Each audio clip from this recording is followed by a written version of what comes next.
Trunajaya. Begitulah cerita yang terjadi. Pangeran Adipati Anom sudah diampuni segala kesalahannya oleh ayahandanya. Ia dikembalikan ke kadipaten lagi, tetapi sang pangeran tidak lepas dari keprihatinannya. Yang selalu dipikirkan adalah kematian eyangnya, Pangeran Peki, beserta seluruh sentananya. Orang Mataram juga sangat sedih hatinya.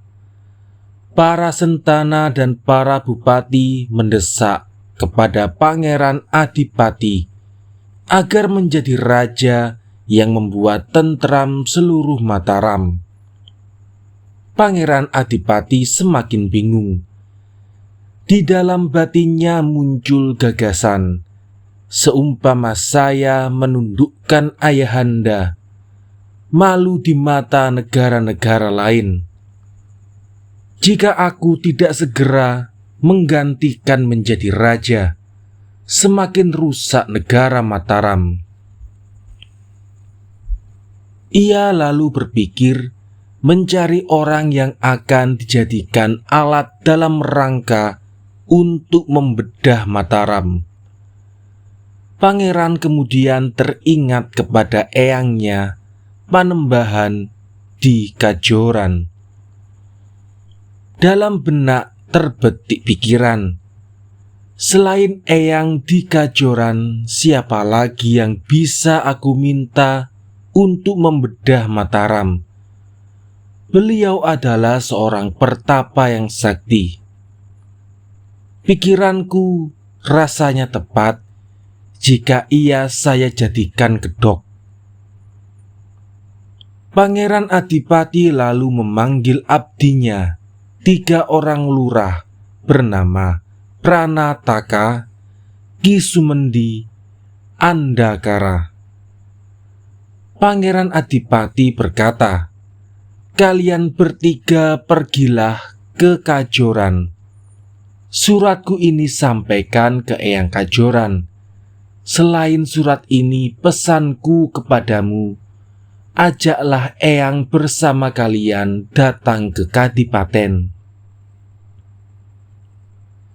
Ketiga orang tadi sudah diberitahu rencana Pangeran Adipati. Yang diutus segera menjawab bersedia, lalu berangkat. Lain tempatnya, namun masih dalam satu alur cerita, adalah Pangeran Kajoran.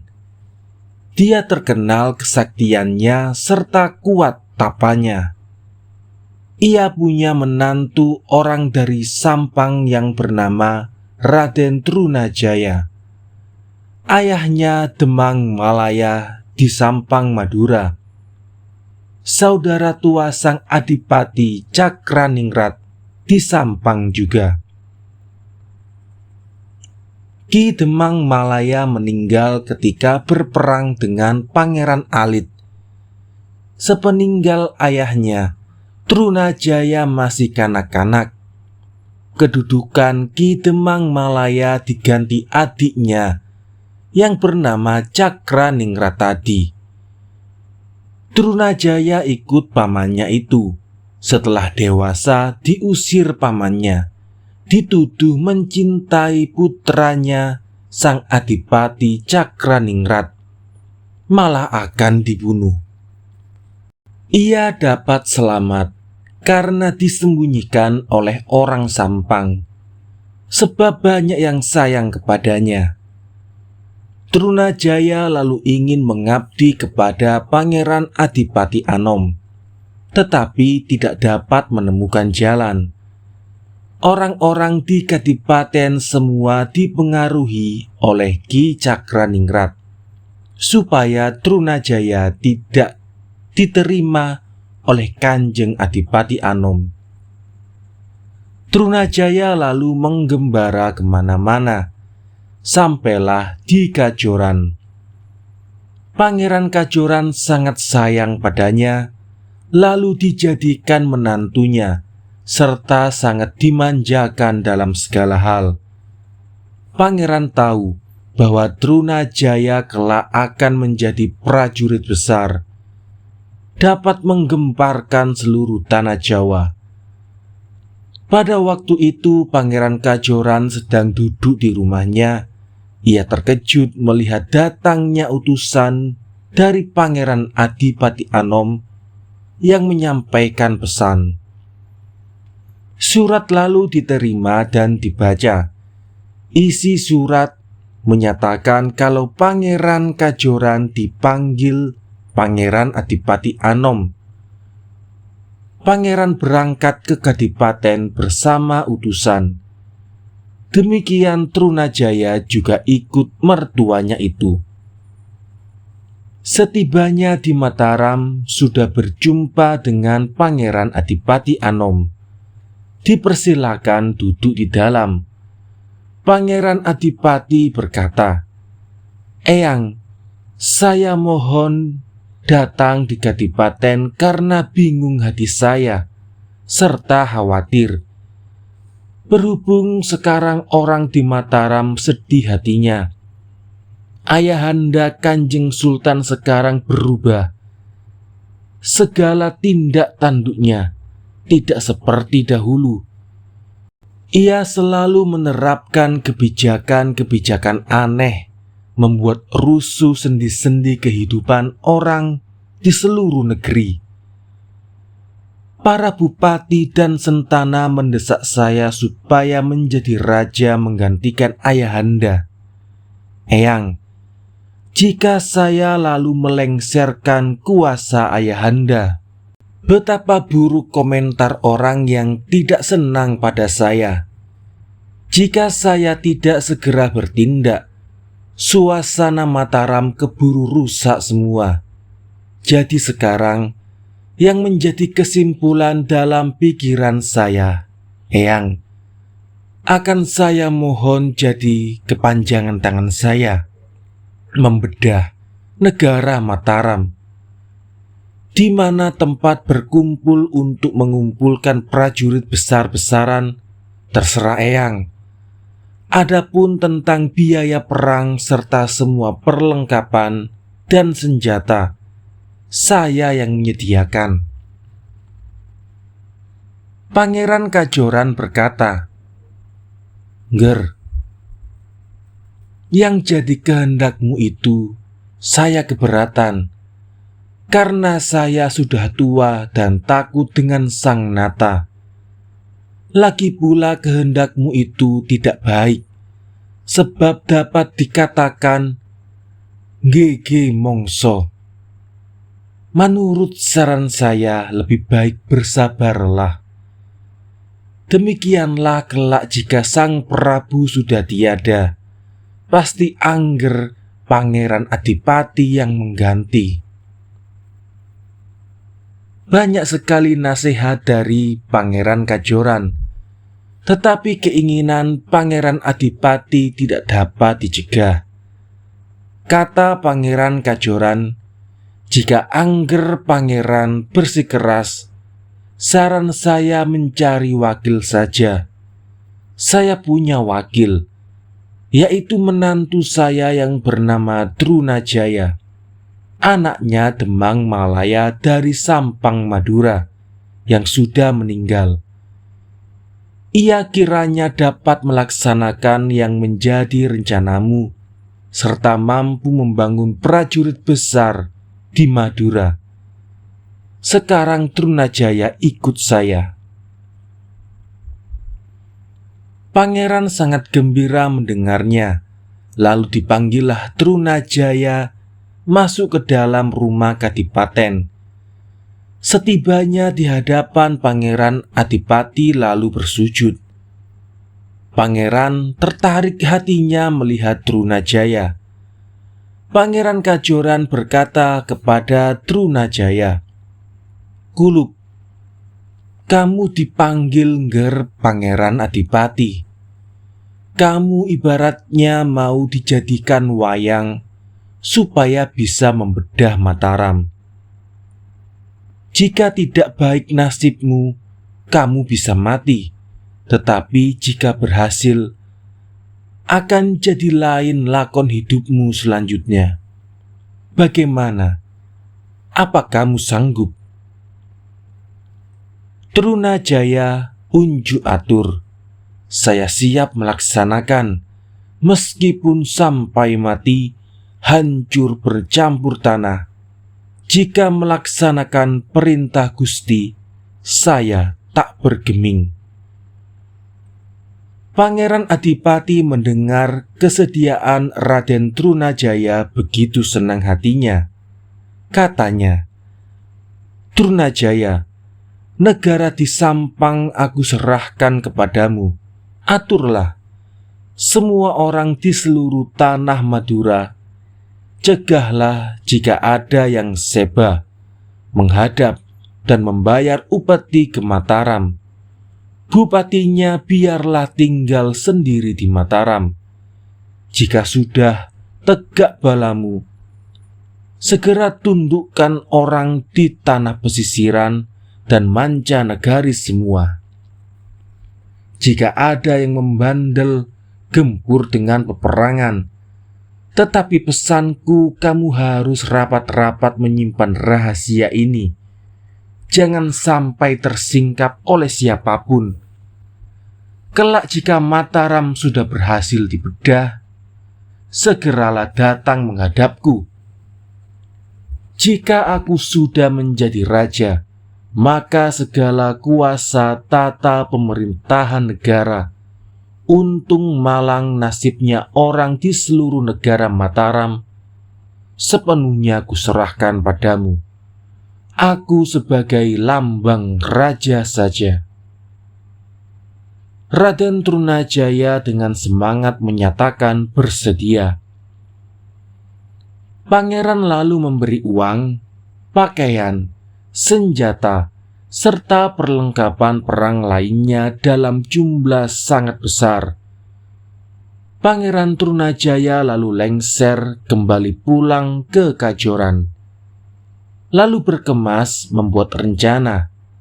Pangeran Kajoran berpesan kepadanya, "Kulub, pesanku padamu, jangan khawatir. Negara Mataram pasti bedah oleh orang Madura. Bersegeralah tegakkan bala prajuritmu di Surabaya. Kelak jika Mataram sudah kacau balau, aku segera menyusul kamu." Maka berangkatlah Trunajaya beserta anak istri dan seluruh kerabatnya ke Mataram.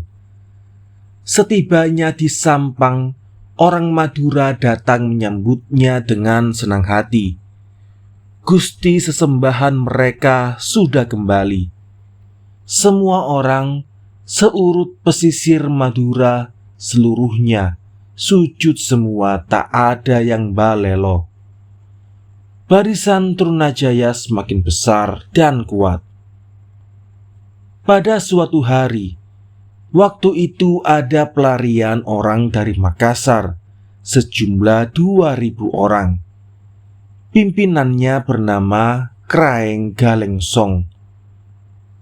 Bawahannya bernama Busung Mernung, Panji Karonuban, Daeng Makuijing, Daeng Wigeni, Daeng Marewa.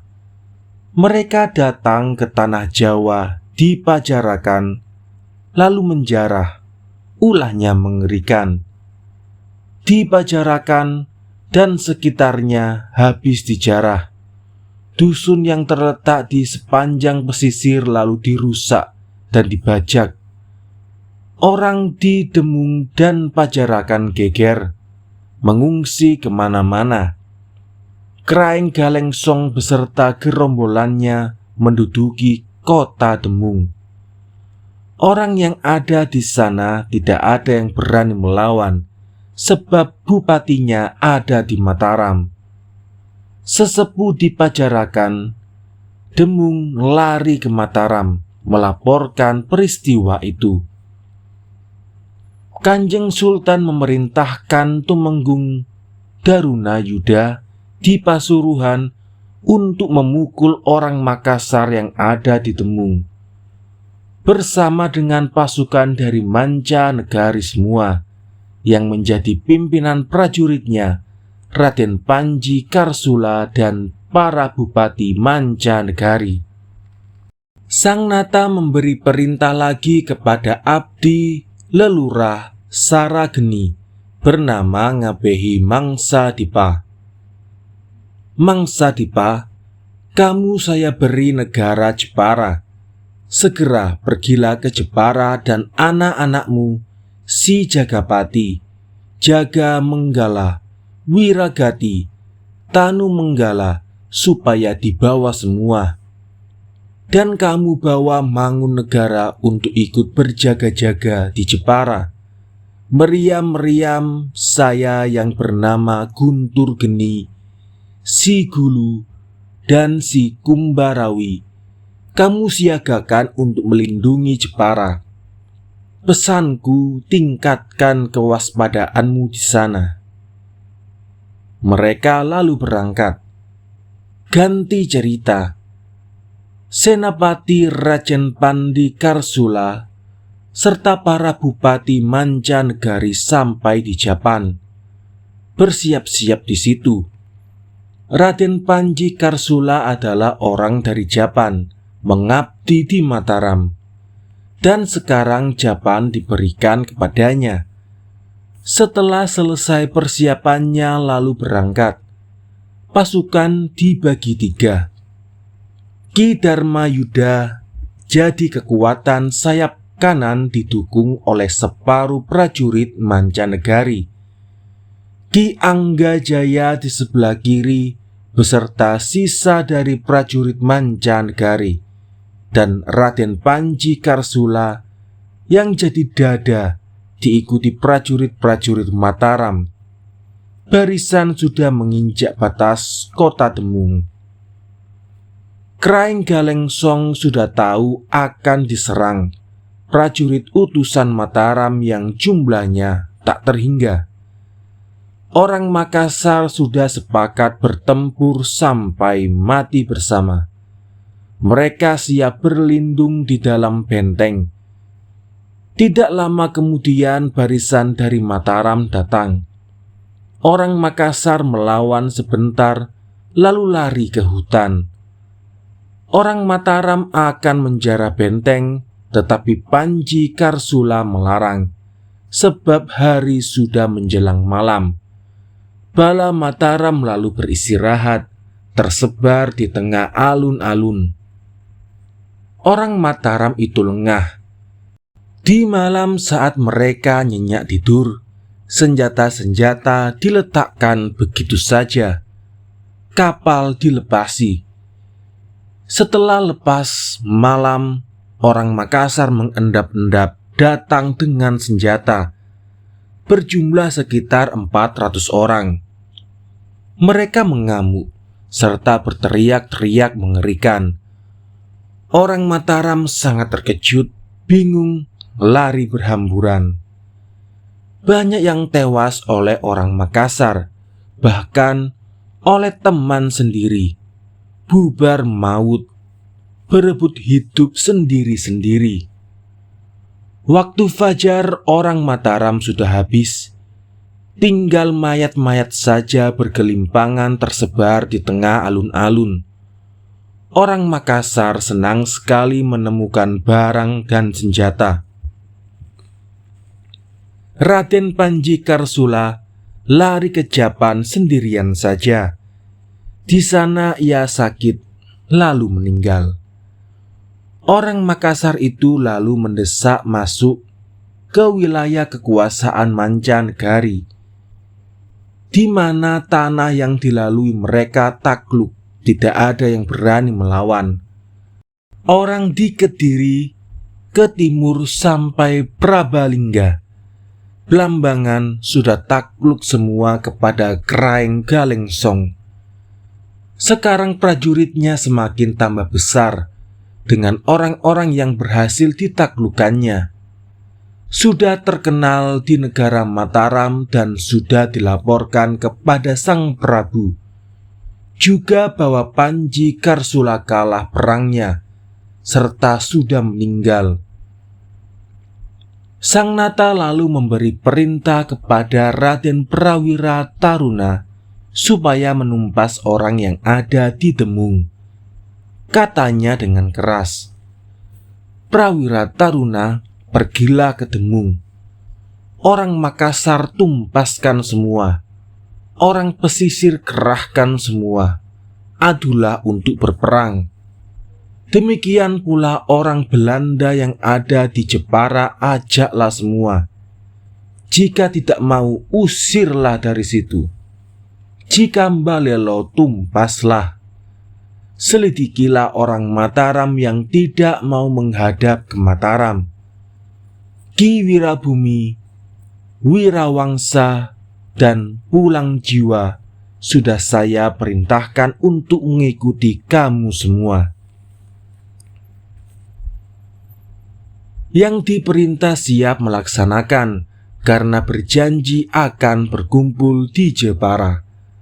Raden Prawira Taruna ketika tiba di Jepara, para bupati pesisiran sudah berkumpul di situ.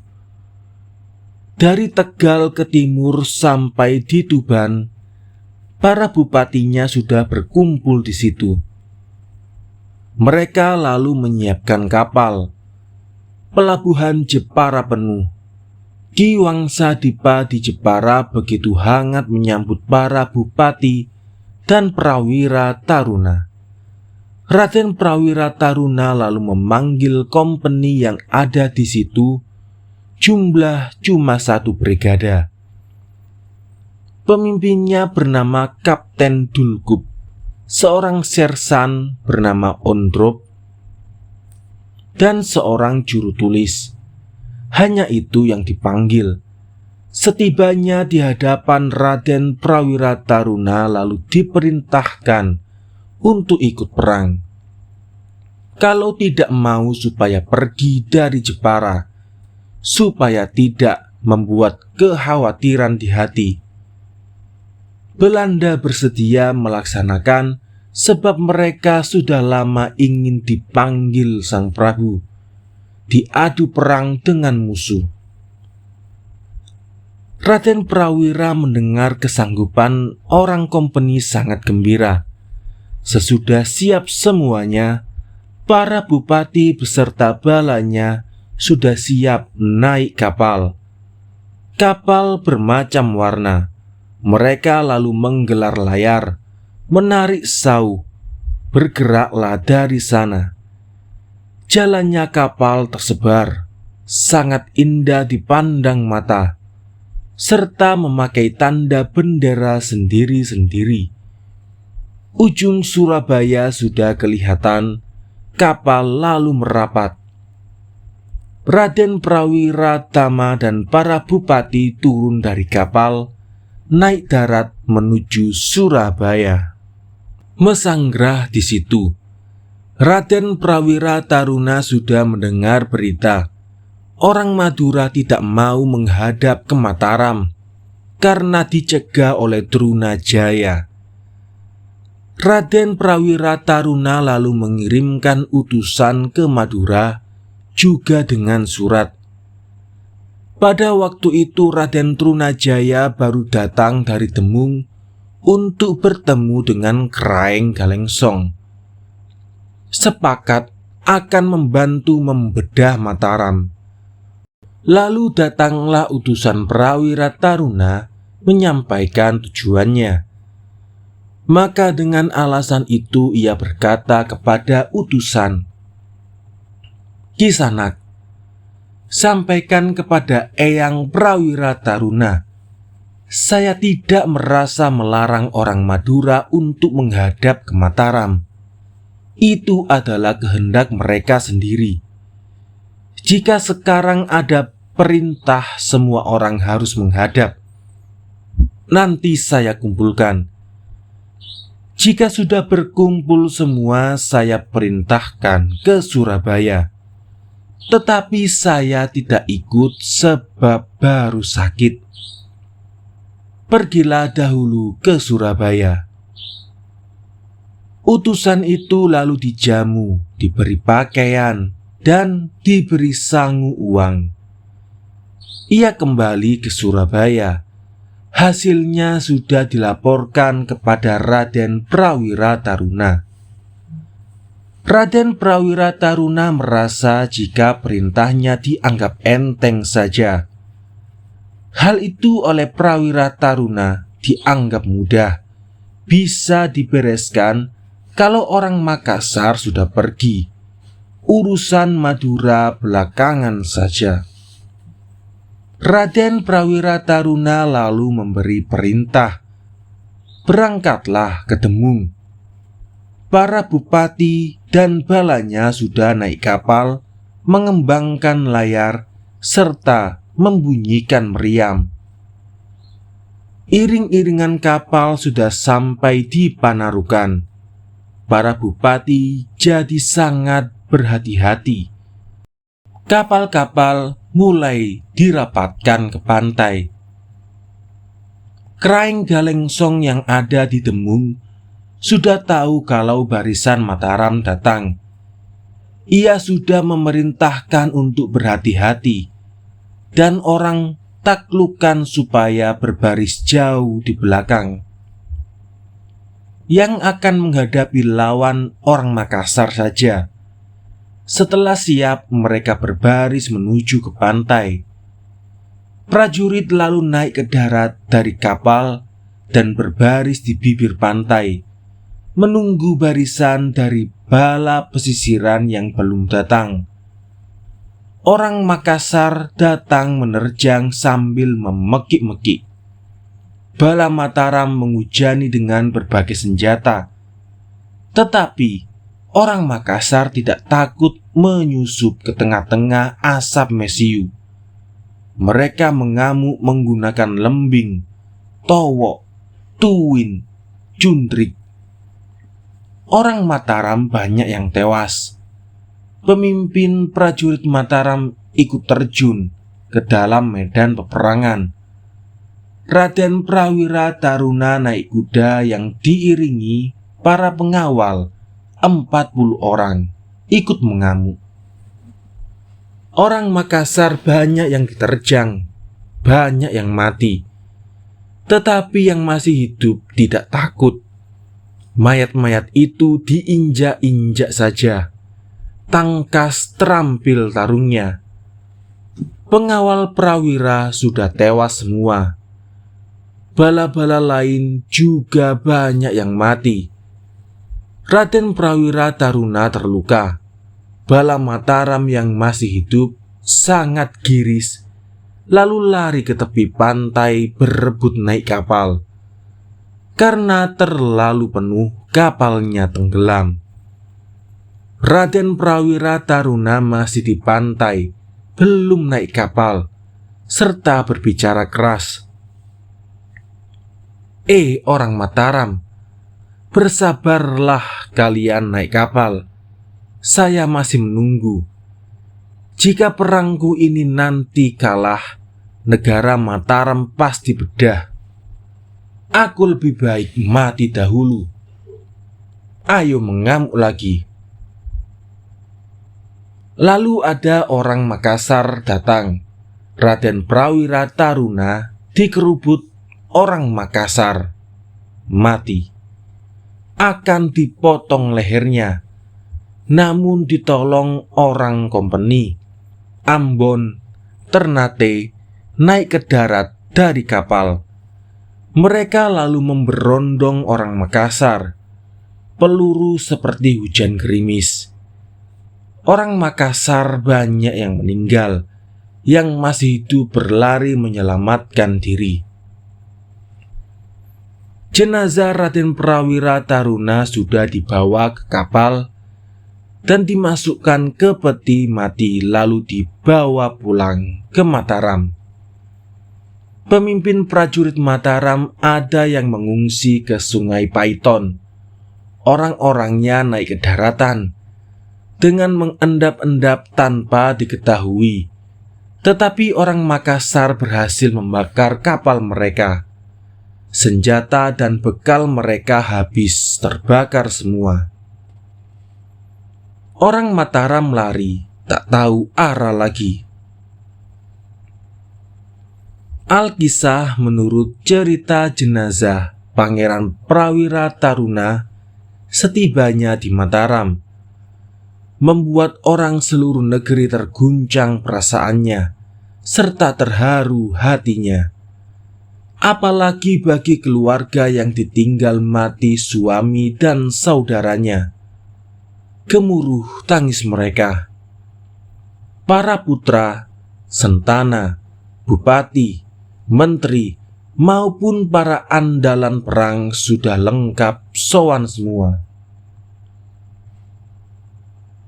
Sang Nata berkata kepada putranya, Pangeran Adipati Anom, "Tole, Adipati, engkau bertindaklah sendiri. Berangkatlah ke Demung. Adik-adikmu ajaklah semua. Orang Mataram bagilah menjadi 3 bagian. 1 bagian tinggalkan untuk menjaga saya.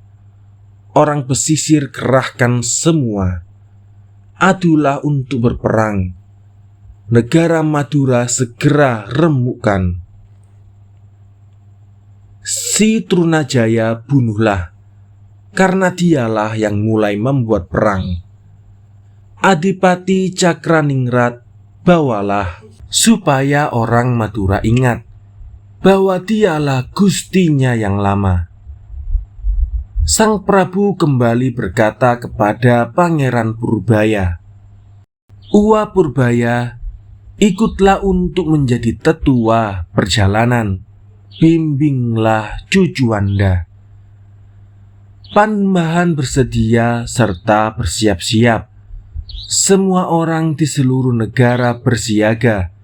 Setelah segala sesuatunya beres, segeralah berangkat. Gemuruh suaranya bala Mataram, senjata dan bendera berwarna-warni.